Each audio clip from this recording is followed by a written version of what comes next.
তোমরা কি প্রস্তুত? আজ এমন একটা গল্প শুনতে যাচ্ছ যেটা তোমার চিন্তার জগৎ পাল্টে দিতে পারে। এই পৃথিবী, এই আকাশ, এই মাটি, পানি, যদি বলি এই সবই হয়তো একটা বিরাট গেমের অংশ, একটা নকল জগৎ। বিশ্বাস হচ্ছে না? তাহলে শোনো, বিজ্ঞানীরা কি বলছেন। প্রথমত, এই দুনিয়াটা অনেকটা ভিডিও গেমের মতো। তুমি যেমন গেমে গাড়ি চালাও, লোকজন দেখো, কিন্তু সব কিন্তু নকল, কিন্তু দেখতে আসলের মতো মনে হয়।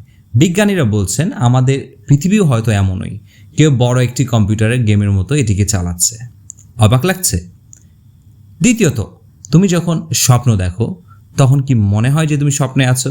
সব কিছু কিন্তু স্বপ্নের ভেতর সত্যিই মনে হচ্ছে, কিন্তু ঘুম ভাঙলে বুঝতে পারো সেটা আসলে সত্য না, একটা স্বপ্ন ছিল। এই পুরো জীবনটাও যদি এমন একটা স্বপ্ন হয়, কেউ যদি আমাদের মাথায় এইরকম একটা গল্প ঢুকিয়ে দেয়, ভাবলে গায়ে কাঁটা দেয়, তাই না? তৃতীয় তথ্য হলো ইলন মাস্ক, যে টেসলা গাড়ি বানায়, সে বলছে আমরা এই নকল জগতে থাকার সম্ভাবনা কিন্তু 99.9%।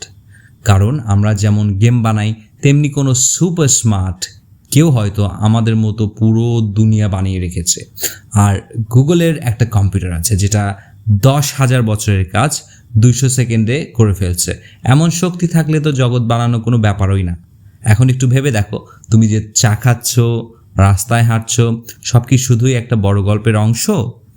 নাকি আমরা কি আসলে মানুষ, না কল্পনার চরিত্র? তোমার মতামত কমেন্টে জানাও, আর এই ভিডিওটি শেয়ার করো, কারণ এই রহস্য সবাইকেই জানতে হবে।